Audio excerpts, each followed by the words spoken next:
Sit down students. आज अपने SST में लेसन 12 पढ़ते हैं, 12 लर्न करेंगे। इसमें टॉपिक में है religious belief and devotional paths. अभी तक अपने मेडाइवल ईरा में 8th सेंचुरी से लेकर 18th सेंचुरी तक क्या पढ़ा, अलग अलग डायनेस्टीज के अलग अलग जो वार थे, खून खराबा था, वही तो पढ़ा। तो मानव में एक टेंडेंसी होती है कि कुछ मानव करुणा, प्यार, मोहब्बत या डिवोशन वाले भी, लव वाले भी होते हैं। तो उस खून खराबे जो किसने किया, इन डायनेस्टीज के आपस के वार ने, और जो अफगानिस्तान की तरफ से या मध्य पूर्व की तरफ से आने वाले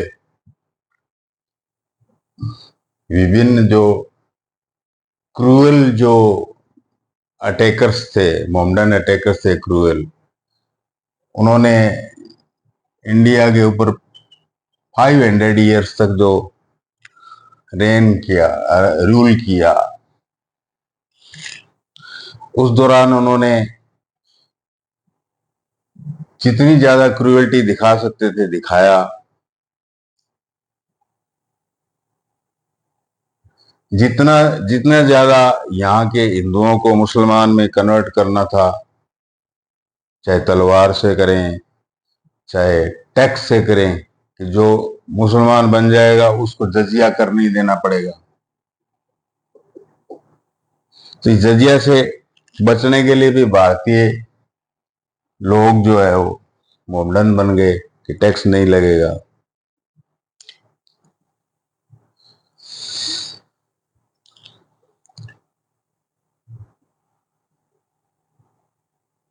तो कुल मिलाकर ऐसी क्रूअल पोजीशन के अंदर जो लव और डिवोशन वाले कुछ मानव थे, जो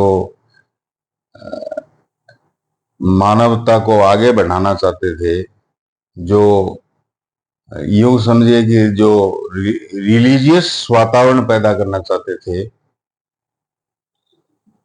वो आगे आए। तो इसमें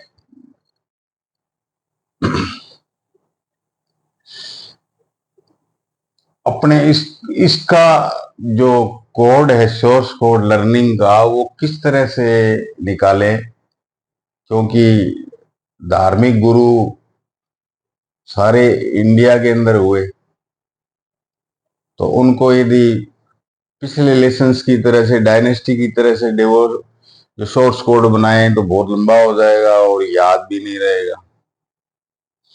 तो इसके लिए अपने एक दूसरे तरीके से सोर्स कोड बनाते हैं। मकसद तो अपना के चैप्टर जो लेसन है वो लर्न होना चाहिए, कि ऐसा लर्न हो कि क्वेश्चन कहीं से भी दे दे, उसका आंसर आप दे सको और आपको लर्न भी रहे और याद भी रहे। तो इसके लिए अपने शुरू करेंगे साउथ से नॉर्थ की ओर बढ़ेंगे, कि इन एरिया में कौन से स्पिरिचुअल लीडर्स, धार्मिक लीडर्स हुए और उनके क्या क्या प्रिंसिपल्स थे सॉरी, और क्या बुक्स लिखी, क्या उनकी फिलोसॉफी थी, इस पर चर्चा करते हुए अपने साउथ से नॉर्थ की तरफ आगे बढ़ेंगे। तो सबसे पहले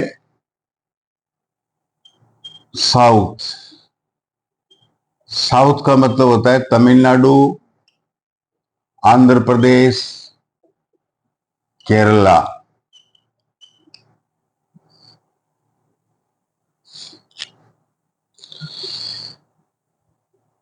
केरल, ये जो केरल है, केरल में सबसे बड़े फिलोसोफर और सबसे बड़े सनातन धर्म के धार्मिक गुरु आदि शंकराचार्य,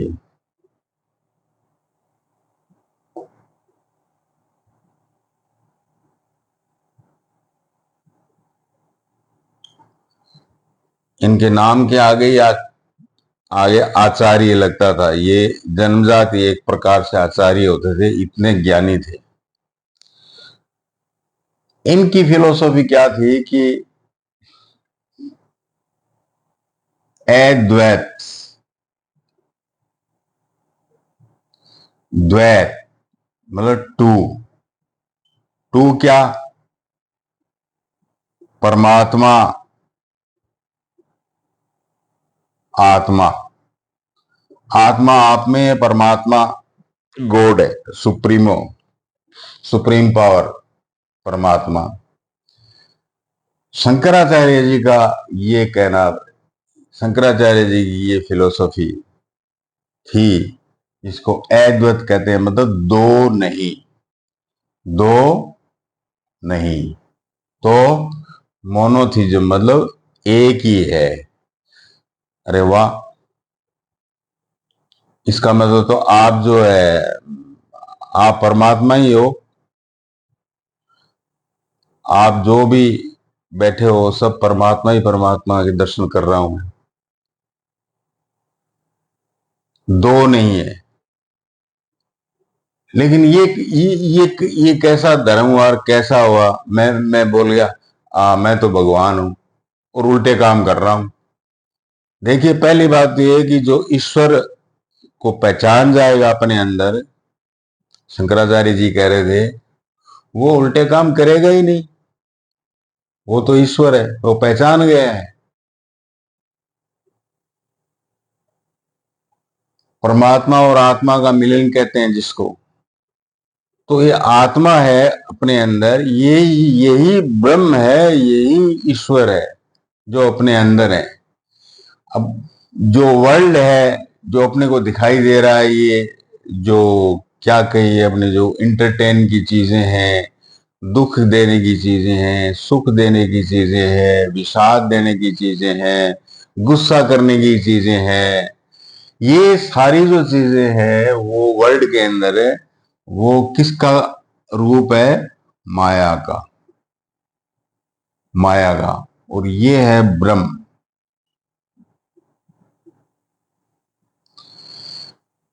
ब्रह्म और माया भी एक ही बताया फिर बाद में शंकराचार्य जी ने अपनी फिलोसॉफी में कि एक ही चीज है। जो इस माया को, इस झंझट को, इस छलावे को, इस धोखे को माया का है, इसको पहचान जाता है, तो वो तो हर कण के अंदर भगवान या ईश्वर या ब्रह्म नोटिस करने लग जाता है। उसको ये फिर माया जो है ये छल नहीं सकती। इस तरह की फिलोसॉफी आदि शंकराचार्य जो थे 8वें 8th सेंचुरी में,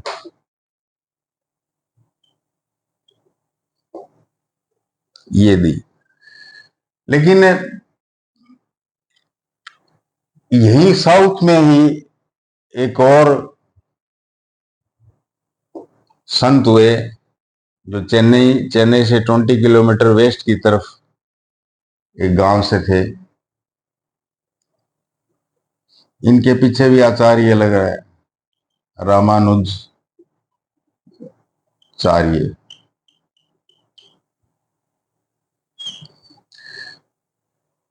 इनका सिद्धांत अद्वैत नहीं होकर विशिष्ट अद्वैत था। विशिष्ट।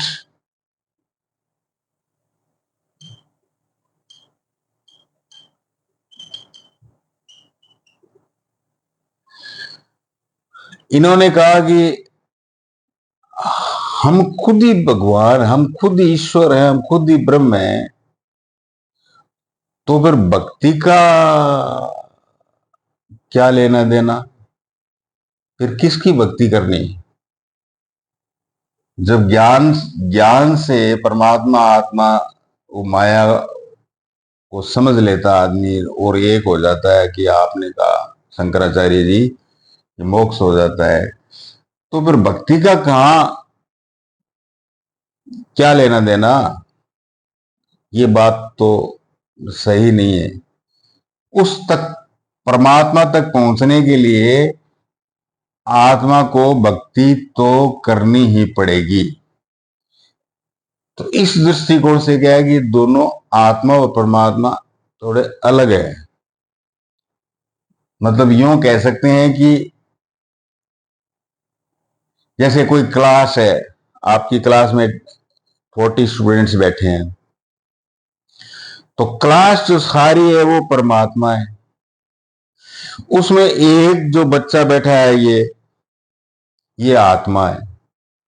तो ये पाठ तो परमात्मा का ही हुआ। हम कह सकते हैं कि परमात्मा और आत्मा एक ही है। ओके, लेकिन एक छोटा है, एक बड़ा है। एक छोटी चीज है आत्मा और एक परमात्मा बड़ी चीज है। तो छोटी चीज को बड़ी चीज की भक्ति करके प्राप्त किया जा सकता है, उसको महसूस किया जा सकता है, अटेन किया जा सकता है, टू अटेनिंग गॉड। तो ये जो थोड़ा अंतर परमात्मा और आत्मा का रामानुजाचार्य जी ने बताया, इसी को विशिष्ट स्पेशल स्पेशल दो विशिष्टाद्वैत कहा गया। और ये 11th सेंचुरी में तमिलनाडु से थे, शंकराचार्य जी केरल से थे, ये रामानुजाचार्य जी तमिलनाडु से थे। इनके गांव में एक रामानुजाचार्य जी की स्टेच्यू भी लगाई गई है, statue of equality. Modi ji जो है उद्घाटन किया था मोदी जी ने। इन्हीं रामानुजाचार्य से उपजी भक्ति का जो ब्यौरा था, उसी भक्ति को लेकर रामानंद जी नॉर्थ में आए कि भाई भक्ति करना जरूरी है। ईश्वर प्राप्ति के लिए, to attaining the God it is necessary to have bhakti. तो रामानंद जी के फिर बहुत सारे चेले आगे पढ़ेंगे अपने। तुलसीदास जी थे, कबीर जी थे, रविदास जी थे, जो मीरा के गुरु थे रविदास जी। ये साउथ से नॉर्थ की तरफ आए।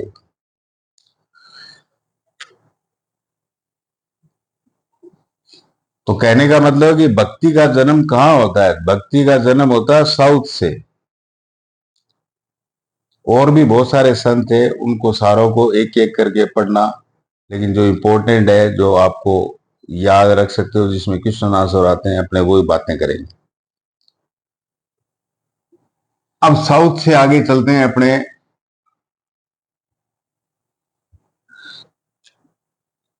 कर्नाटक में। ये सब कर्नाटक, यहां एक धार्मिक गुरु है बासव।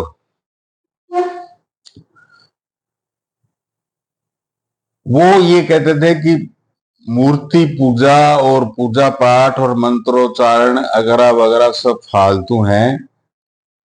गॉड तो निर्गुणी है, कोई रूप नहीं है उसका। नी मतलब, हिंदी क्लास में पढ़ते हैं, नी नी का मतलब होता है कि एब्सेंट, कोई गुण नहीं है उसमें, लेकिन 100% कैपेसियस है। इसको पढ़ने में तो ऐसा लगता है कि नहीं, मतलब कोई गुण नहीं है ईश्वर में, तो फिर क्या आपने भक्ति करने की जरूरत है? अरे ऐसा नहीं है। जो काउंटलेस गुण है उसको निर्गुण कहते हैं। आप काउंट ही नहीं कर सकते ईश्वर में इतने गुण है, तो फिर क्या आप वर्ड बोलो ईश्वर के बारे में? निर्गुणी। और सैगुणी, जिसमें कुछ गुण हो, सैगुणी। तो जो मूर्ति को या कोई व्यक्ति विशेष को, जैसे आप कृष्ण जी को पूजते हैं, जैसे आप हनुमान जी को पूजते हैं, जैसे आप आरती करते हैं, शिव जी के आगे मंत्रोच्चारण करते हैं, ये ये सैगुणी भक्ति है। लेकिन जो कर्नाटक में जो बासव थे,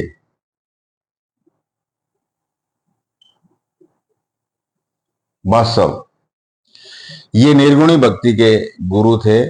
और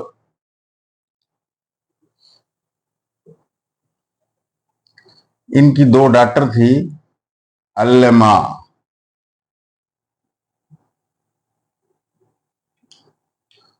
अल्लमा और दूसरी डॉटर थी अक्का महादेवी। अक्का महादेवी, इन्होंने भी इस पंथ को, वासव पंथ को कर्नाटक में फैलाने का पूरा योगदान किया इन दोनों डॉटर्स ने, अल्लमा।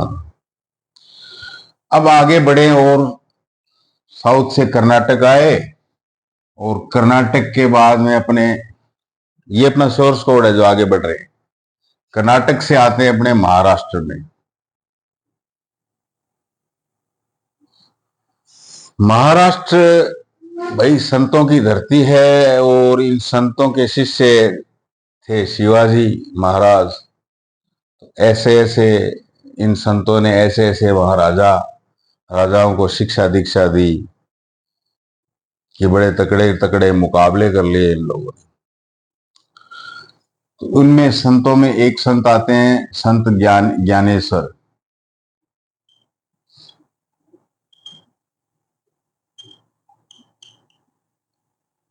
संत ज्ञानेश्वर, अब नाम ही ज्ञान है, तो ये वैसे भगवत गीता के बड़े ज्ञानी थे, इसलिए इनका नाम ज्ञानेश्वर पड़ा। और भगवत गीता में ये लिखा हुआ है कि आप जंगलों में, पहाड़ों में तपस्या साधु बनने की बजाय जो है, आप घर में ही रहकर साधु चरित्र से गॉड को पा सकते हो, टू अटेन गॉड, आप घर में ही रहकर। इनका ये उपदेश था ज्ञानेश्वर जी। और उन्होंने इसी गीता के ऊपर एक बुक लिखी, ज्ञानेश्वरी। ये पूछ लेते हैं, एक दूसरी किताब भी लिखी थी इन्होंने, अमृत अनुभव। तो दो किताब इन ज्ञानेश्वर संत की लिखी हुई है। ज्ञानेश्वर का नाम हो गया, याद रह जाए, ज्ञानेश्वरी। और दूसरी किताब का नाम अमृत अनुभव, मतलब ज्ञान का अमृत पिया ज्ञानेश्वर जी ने, वो लिखा इन्होंने।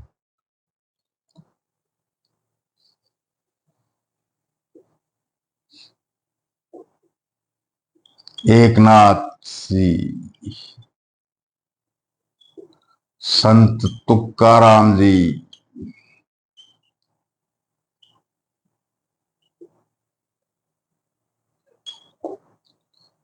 संत नामदेव जी, भाई आध्यात्मिक गुरुओं की धरती है महाराष्ट्र। एकनाथ जी, तुकाराम जी, नामदेव जी, रामदास जी, शिवाजी के गुरु थे रामदास जी। और तुकाराम जी ने भी इनको इसके साथ साथ शिवाजी को उपदेश दिया था, जो कल अपने शिवाजी पढ़ा था।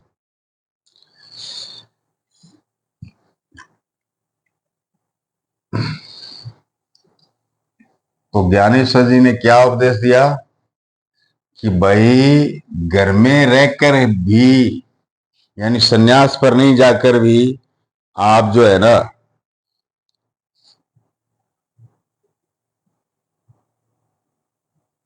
मोक्ष प्राप्त कर सकते हो। Selfless love,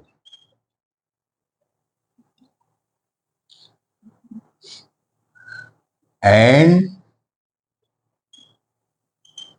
devotion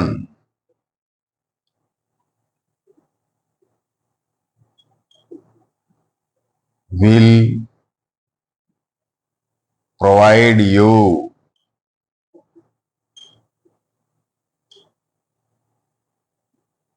God। तो इसमें सब ये जो गंदी बातें, ईर्ष्या, घृणा, गुस्सा, ताप, ये सब गायब हो गई। तो सारे जो गुरु अपने शुरू से पढ़ रहे, अद्वैत शंकराचार्य से, रामानुजाचार्य से, ज्ञानेश्वर जी से होते हुए, बासव से होते हुए और आगे पढ़ेंगे, सारों सारों की थीम यही है। ये थीम आप पैरोटिंग कर लीजिए, रट लीजिए। ये जो सारे मिडाइवल ईरा में जो संत हुए, वो बस यही कहते थे कि मानव घृणा, गुस्सा, आपस में दुश्मनी ये न करे, प्रेम प्यार से रहे, वही गॉड है।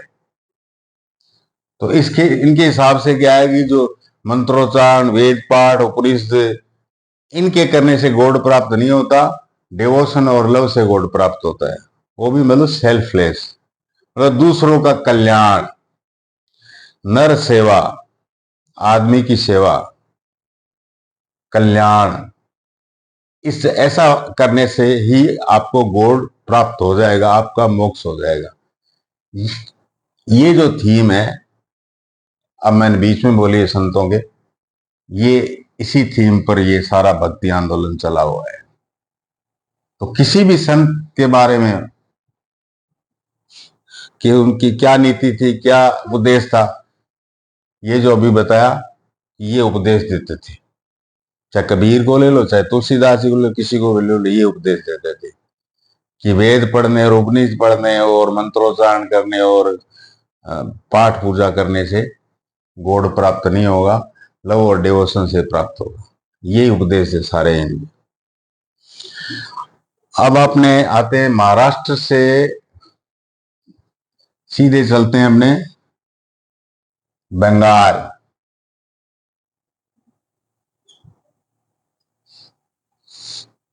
मैंने ये क्यों निशान किया, ये बंगाल से जो धार्मिक गुरु है, कृष्ण के भक्त हैं, सैगुणी है, और ये यहाँ यूपी में वृंदावन आएंगे। तो बंगाल में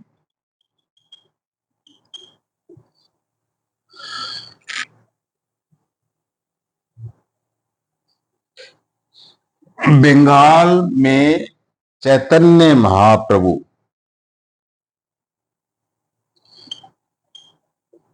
चैतन्य महाप्रभु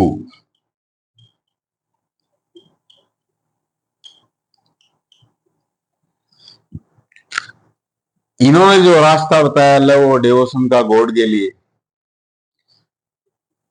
बोले कीर्तन करो। कीर्तन भी कैसे, with music and dance, with music and dance. हरे रामा हरे कृष्णा, हरे रामा हरे कृष्णा, ये चैतन्य परिवेश है। हरे राम हरे कृष्ण वाला जो आजकल जो पंथ चल रहा है, ये चैतन्य से ही लिया हुआ है। ऐसा करने से आपको गॉड प्राप्त हो जाएगा। और ये वृंदावन में आकर भक्ति करने लग गए थे, लीन हो जाते थे डांस म्यूजिक करते करते कि इनको कृष्ण भगवान दिखाई देते थे।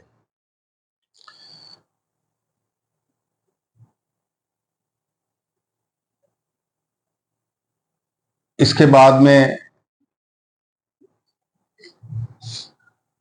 कहा गया, राजस्थान गुजरात, राजस्थान गुजरात, चित्तौड़ के राजपूत शाही परिवार में ब्याही गई मीराबाई, मेड़ता सिटी की, कृष्ण भक्ति सैगुणी।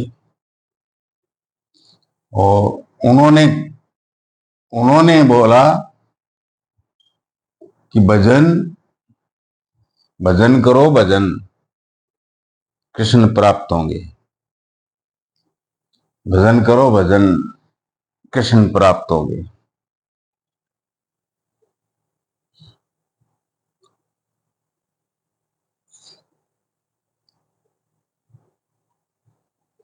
ऊपर चलते हैं पंजाब।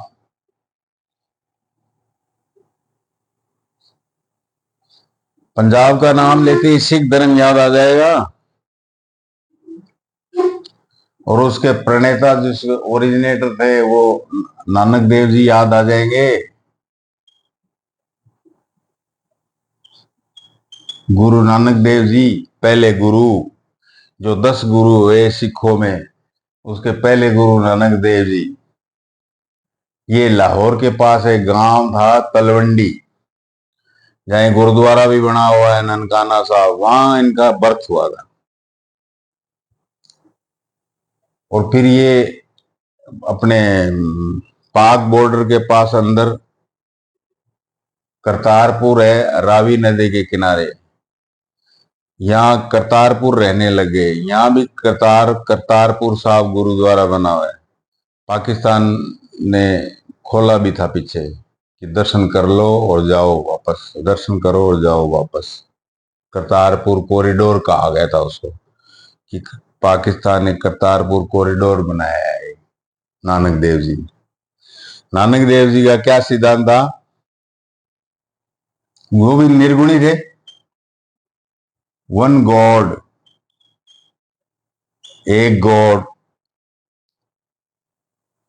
कर्मों का फल मिलेगा, जैसा करोगे वैसा भोगोगे,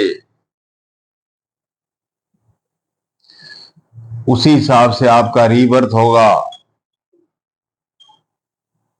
उसी हिसाब से आपका पुनर्जन्म होगा। और अच्छा कर्म करने के लिए, अच्छा रीबर्थ हो, या आपको गॉड ही अटेन हो जाए, तो उसके लिए आपको 3 चीजें करनी पड़ेगी: नाम, दान, स्नान।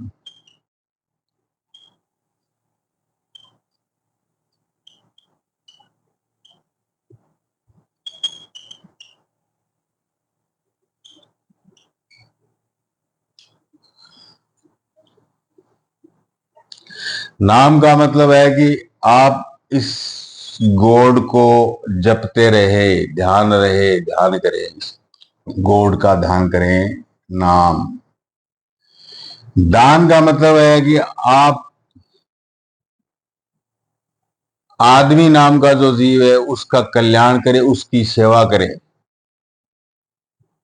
सेवा का दान करें। गुरुद्वारों में देखा होगा कि मतलब इवन क्या है कि जूतों की भी पॉलिश की जाती है। उसको उसको दान बोल सकते हो, वो भी एक दान है, और वो नाम के नजदीक ले जाता है। स्नान का मतलब बताया purity, purity, honesty, hard work.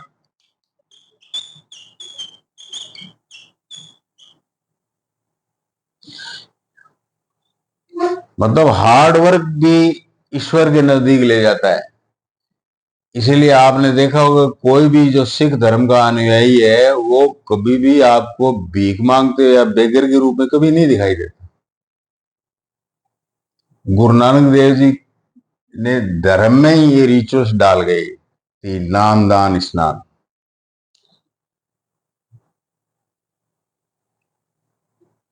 और ये जो सब जो अपने पढ़ रहे हैं, ये सिख धर्म का ग्रंथ है, गुरु ग्रंथ साहब। गुरु ग्रंथ साहब, इसका जो पहला चैप्टर है ये खुद गुरु नानक जी लिख कर गए थे। और इसके जो लिखने की लिपि है, जैसे ये लिपि जो है एंग्लो सैक्सन लिपि है। इंग्लिश जो लिख रहे हैं, हिंदी में लिख रहे हैं, देवनागरी लिपि में लिखते हैं। एक गुरुमुखी लिपि होती है जो गुरु ग्रंथ साहब को गुरुमुखी में लिखना शुरू किया। वो सेकंड गुरु थे नानक देव जी के बाद में। उसको, उन गुरु जी को लहना भी कहते थे और अंगद भी कहते थे। अंगद, अंगद ने गुरुमुखी लिपि का इजाद किया। और गुरु ग्रंथ साहब के अंदर क्या है कि जो ऐड किए, जो वर्सेस ऐड हुई, ज्ञान के बारे में जो वर्सेस ऐड हुई, उसमें पांचवें गुरु अर्जुन देव जी ने भी किया, नौवें गुरु तेग बहादुर जी ने भी किया, और फाइनल जो है अथेंटिकेट कर दिया 10वें गुरु गुरु गोविंद सिंह जी ने, कि अब ये फाइनल है, सारा ज्ञान इसी को आप फॉलो करो और इसी को आप पढ़ते रहो। और ये जो गुरु लोग थे, इन्होंने इवन जो सूफी संत थे, जैसे पंजाब में हुए बाबा फरीद,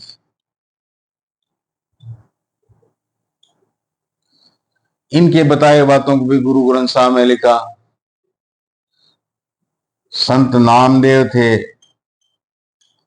इनकी बातों को भी शामिल कर लिया गुरु ग्रंथ साहब में। अच्छे अच्छे जो वर्सेस थे वो गुरु ग्रंथ साहब में जो हिंदुओं के हैं वो बिल्कुल उसमें शामिल हैं और खूब पढ़े जाते हैं और फॉलो किए जाते हैं।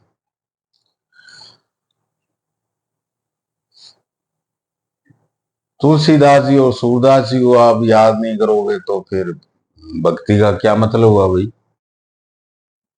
अच्छा, रामचरितमानस लिखा, ये कहाँ हो, यूपी में। और ये जो वाराणसी है, ये गुरुओं का ग्रंथ रहा है वाराणसी में। तुलसीदास जी सगुणी थे, सूरदास जी सगुणी थे, वो कृष्ण भक्त थे, तुलसीदास जी राम भक्त थे। कबीर निर्गुणी थे, निर्गुण भक्ति करते थे। उनके हिसाब से वो मुसलमान मुल्लाओं का भी विरोध करते थे और हिंदुओं के पंडितों का भी विरोध करते थे कि मुल्ला मस्जिद के ऊपर बांग देता है, गोड़ मिल जाएगा क्या? ऐसे बांग में खुद तेज तेज लाउड स्पीकर लगाकर शुरू कर दूंगा, कई आदमियों को एक साथ शुरू करवा दूंगा, तो गोड़ मेरे को मिल जाएंगे क्या? अरे गोड़ तो आपके अंदर है, कबीर जी कहा करते थे।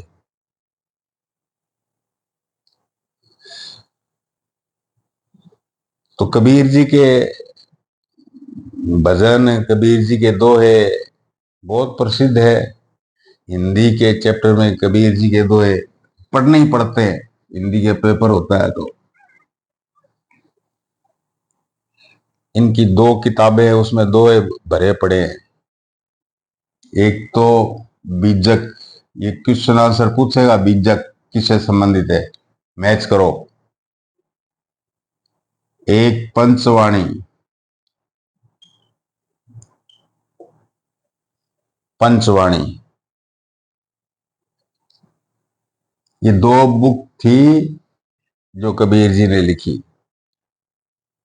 ये सब रामानंद जी के चेले थे, जो रामानुजाचार्य जी ने, रामानुजाचार्य जी गुरु थे रामानंद जी के, और वो ये भक्ति नॉर्थ में लेकर आए। और फिर कबीर जी, तुलसीदास जी, सूरदास जी और रविदास जी, ऐसे वाराणसी में बहुत गुरु होते थे जिन्होंने सारे भारत के अंदर ये भक्ति आंदोलन चलाया, भक्ति फैलाई। जो रामानंद जी के चेले थे रविदास जी, और रविदास जी जो शेड्यूल कास्ट से थे, यानी वो टैनिंग किया करते थे, जूते मरम्मत, जूते बनाना, ये काम करते थे, जूते रंगने का, ऐसी थे रविदास जी। लेकिन भक्ति में इतने मतलब पहुंचे हुए थे कि मीराबाई ने इनको गुरु बनाया। चित्तौड़ में जो मीराबाई का मंदिर है, उसके सामने रविदास जी की छतरी बनी हुई है गुरु की। तो भक्ति आंदोलन की एक खास बात क्या है कि लव एंड डिवोशन से तो गॉड प्राप्त किया जा सकता है। क्या वह ऊंच नीच भी है क्या कि ऊंचे लोग ही प्राप्त कर सकते हैं गॉड को, नीचे लोग प्राप्त नहीं कर सकते? ऐसा कुछ भी नहीं है। सारे भक्ति आंदोलन की यही तो थीम है कि विदाउट कास्ट, क्रीड, जेंडर, सबके लिए गॉड बराबर है और हर कोई भी बराबर और समानता से गॉड को लव और डिवोशन से अटेन कर सकता है। अब जैसे महाराष्ट्र में ज्ञानेश्वर जी थे, तो ज्ञानेश्वर जी के दो फीमेल महिलाएं थी, सक्कूबाई और चोखामाला।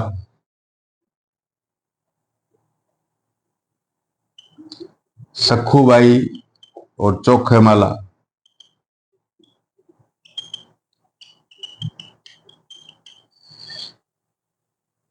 ये शेड्यूल कास्ट से संबंधित माहर महिलाएं थी। ज्ञानेश्वर जी की भक्ति को बहुत फैलाया इन्होंने भी महाराष्ट्र में। और अभी बताया मैंने, मीराबाई के गुरु जो थे वो शेड्यूल कास्ट थे, रविदास जी। तो भक्ति आंदोलन की ये विशेषता थी कि without caste, creed, gender, equality you can attain the God।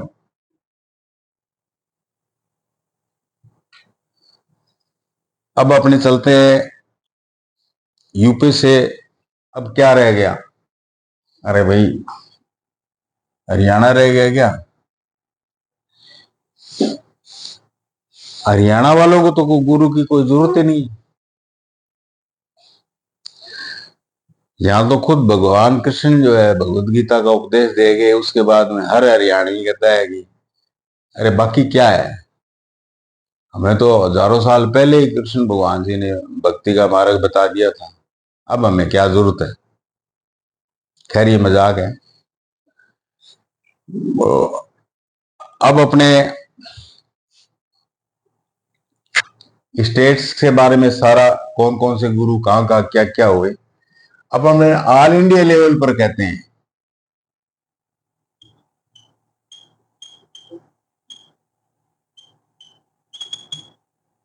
All India level पर भक्ति का आंदोलन, मतलब जहां जहां कहीं भी सारी जगह, उसमें कोई वो गुरु या कोई स्टेट से कन्फाइंड नहीं रहा, अलग अलग ऑल इंडिया लेवल के ऊपर। तो इसमें ऑल इंडिया लेवल पर जो है, जैसे योगी, योग से, सिद्ध, जैसे नाथ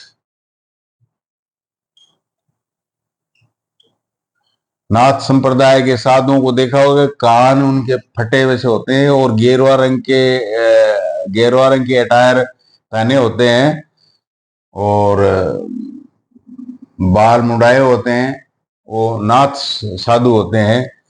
और यदि नहीं देखा है तो टीवी में, या और आप यूपी के प्रधानमंत्री को देख लेना, यूपी के सीएम को देख लेना। प्रधानमंत्री तो एक ये मोदी जी, यूपी के सीएम को, योगी आदित्यनाथ जी को देख लेना, फटाक से पता चल जाएगा ये नाथ संप्रदाय से। और दुनियादारी से इनका एक सिद्धांत होता है कि renunciation,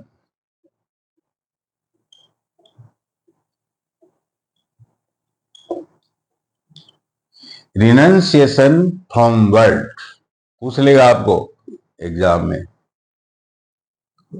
what is the principle of Yogi, Nath, etcetera, and ध्यान, तप, आपको गॉड प्राप्त हो जाएगा।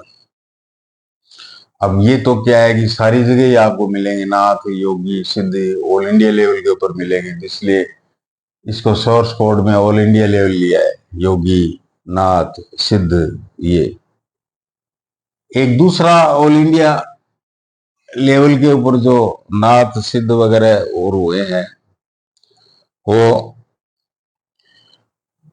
ये तो हिंदुओं के अंदर जो निकल के आए साधु संत और मानवता के लिए।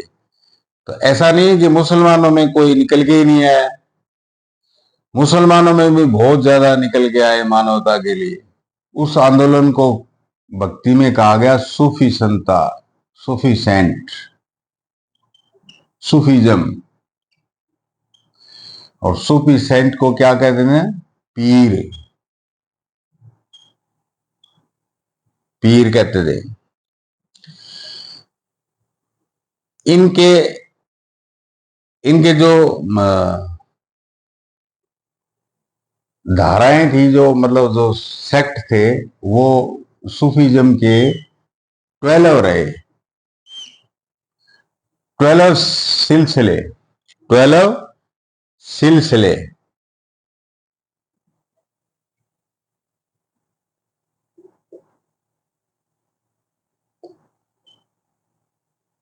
12 ऐसे आश्रम टाइप रहे, तो मतलब जो सूफी संप्रदाय के जो सेक्ट के लोग थे वो यहाँ रहते थे।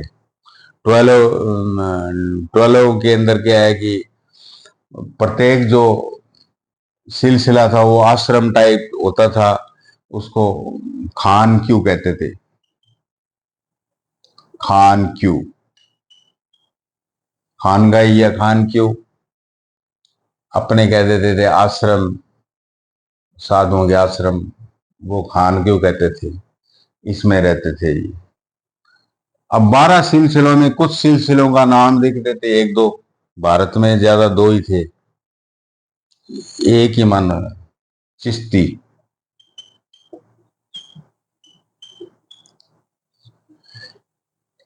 अब चिश्ती संप्रदाय ऑल इंडिया बताऊंगा मैं आपको।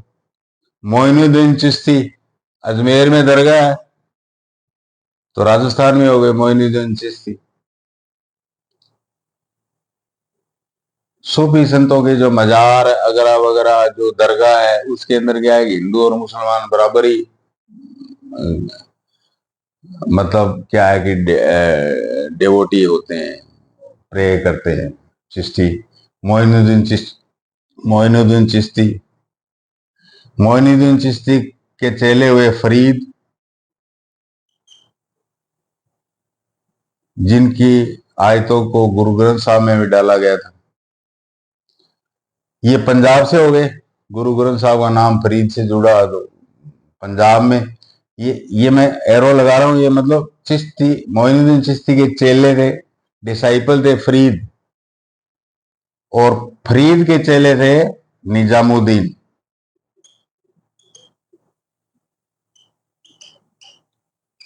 निजामुद्दीन औलिया, ये मोहम्मद तुगलक के टाइम में हुए थे। निजामुद्दीन औलिया दिल्ली में इनकी भी दरगाह है, ये दिल्ली में हुए, तो इसलिए ऑल इंडिया लेवल पर हो गए सूफी। चिश्ती सिलसिला, और इन्हीं के निजामुद्दीन औलिया के डिसाइपल था अमीर खुसरो।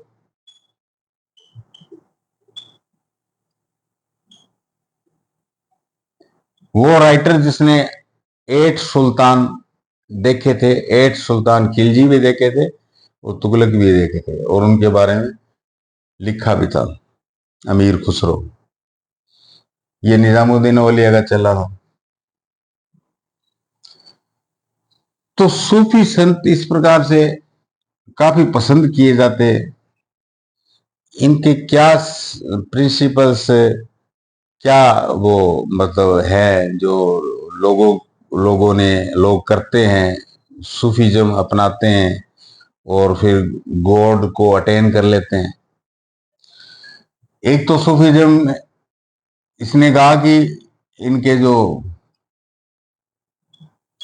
हदीस, कुरान जैसी बुक होती है एक इनकी हदीस, हदीस एंड कुरान से कुछ प्रिंसिपल लिए इन्होंने।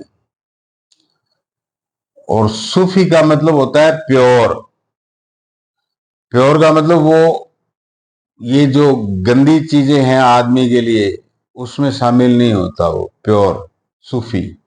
अरे भाई, कोई वाइन नहीं लेता है तो आपस में बात करते हैं, अरे फला फला, अरे वो तो सूफी है, उसमें गंदी आदतें नहीं है, वो तो सूफी है, सूफी संत है, वो तो वाइन लेता ही नहीं है, बोलते हैं ना इस तरह से। तो सूफी का मीन्स प्योर। वही चीज लव एंड डेवोशन से गॉड को प्राप्त किया जाता है। लव और डेवोशन के लिए म्यूजिक, कबाली और प्रेयर और फास्टिंग्स, फास्ट करना, इससे क्या है कि लव और डेवोशन पैदा होता है गॉड के प्रति और गॉड को अटेन किया जा सकता है, गॉड के नजदीक चले जाओगे आप। तो ये जो सूफी इज्म था, ये मोहम्मदन में उलेमाओं से, उलेमा या जो दाढ़ी वाले जो इनके मुसलमानों के जो गुरु उलेमा, जो अपने आप को मोहम्मद साहब की शिक्षा के अनुसार बताते हैं उलेमा, इनके बिल्कुल खिलाफ थे सूफी उलेमाओं के। जैसे हिंदुओं के जो ज्ञानेश्वर तुकाराम वगैरह वगैरह जो भी हुए, वो वेद उपनिषद वगैरह और इनके खिलाफ होते थे, ये उलेमाओं के खिलाफ होते थे।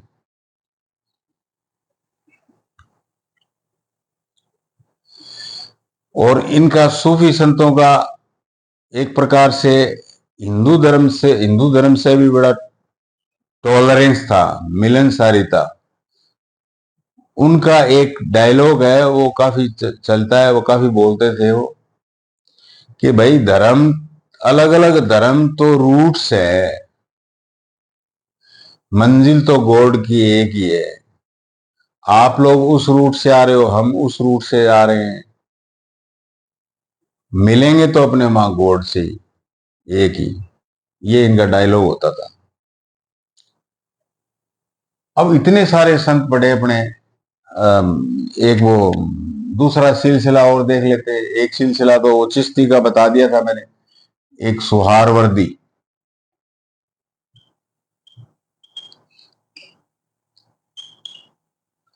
ये सुहारवर्दी क्या है कि आज का जो पाकिस्तान है उधर थे ये, सिंध वगैरह में। और इसमें एक संत था जकारिया, कटारिया नहीं, जकारिया।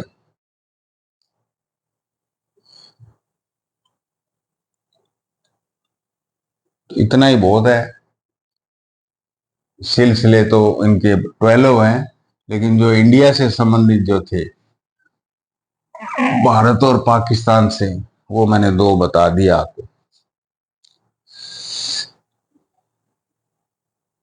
अब इतने सारे संत, सारे ऑल ओवर इंडिया, अपने साउथ से ऊपर पंजाब तक चले गए, इधर बंगाल से राजस्थान, सारी जगह पर जो कर्नाटक वगैरह और सारे संत पड़े, और साउथ में भक्ति का जन्म हुआ। तो इन गुरुओं को यदि क्लासिफाई करें,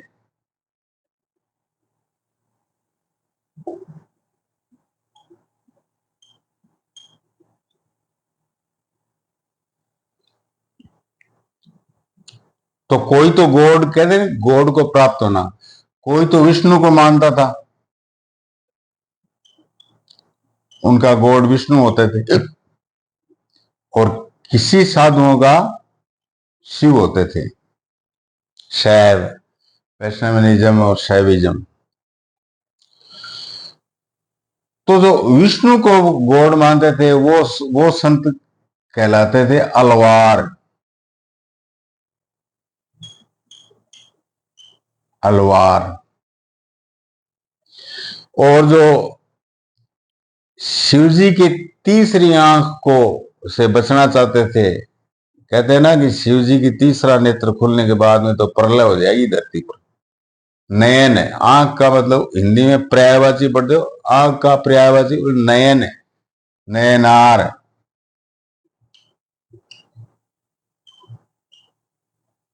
ये शिव जी की तीसरी आंख नहीं खुल जाए, ऐसा प्रयत्न करते थे ये साधु। ऐसा नहीं था, मैं तो आपको लर्निंग के लिए बता रहा हूं। लेकिन जो शिव जी को जो ये धार्मिक गुरु मानते थे वो नयनार, और जो विष्णु को मानते थे वो अलवार। ये याद करने के लिए मैंने थोड़ा बहुत बताया गया इस तरह से। इसमें कोई और साउथ के अंदर बहुत सारे गुरु हुए, अलवार में 12 हुए,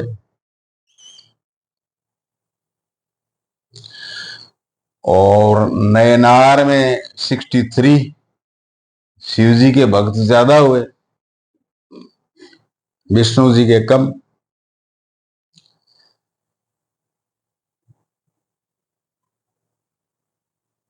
पेरिया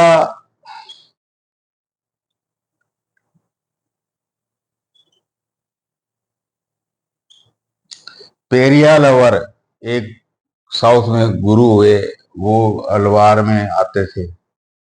रामानुचारी जी उनको तो पढ़ लिया, पेरियालवर वो ऐसे आते थे।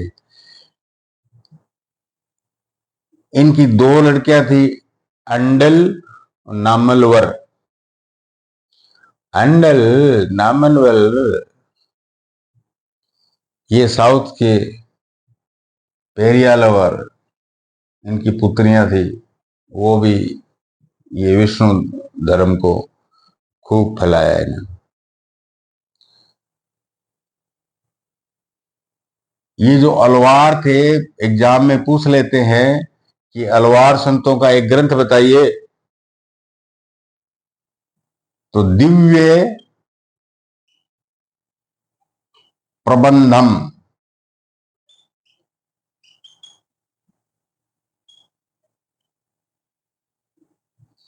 मैं तो बोलना ही पड़ेगा भाई, साउथ की भाषा है, हर हर शब्द के पीछे मैं आता है। प्रबंध नहीं बोल के प्रबंधम, थोड़ा संस्कृत से मिला जुला है। दिव्य प्रबंधम अलवार संतों की मुख्य रचना है, कृति है।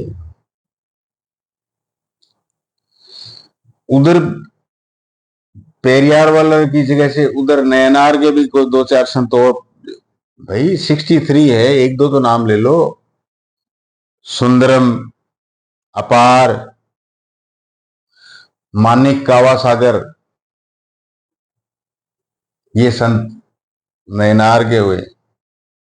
अब यह आपको एग्जाम में ये भी पूछ सकता है कि भाई इनका तो दिव्य प्रबंधम था, शिवजी के बारे में कौन सा ग्रंथ है?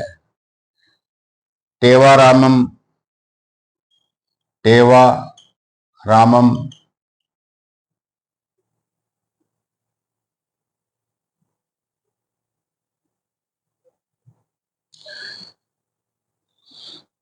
तिरुचिरापल्ली आता है ना, तिरु से नाम है एक आगे, तिरुवाहकम, तिरुवचक्कम, तिरुवचक्कम।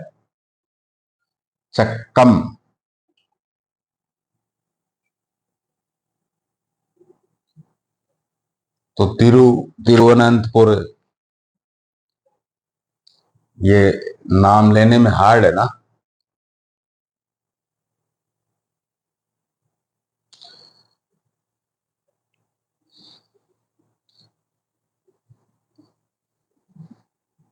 तो इस प्रकार से पहले वाले लेसनों में तो अपने खून खराबे पड़े, और इसमें डिवोशनल पाथ और जो बिलीफ से उसमें अपने ईश्वर के नजदीक जाने की कोशिश की, लव और डिवोशन से, without caste and creed, gender, हर कोई भी गॉड के पास जा सकता है। और जो बंगाल से जो चैतन्य महाप्रभु का जो हरे राम हरे कृष्ण है, वो तो कीर्तन आप सुनते ही हो कि कृष्ण भगवान की, कृष्ण गॉड की, वैष्णव विष्णु की प्राप्ति हो जाएगी। चलो ठीक है, मिलेंगे अगले सेशन में।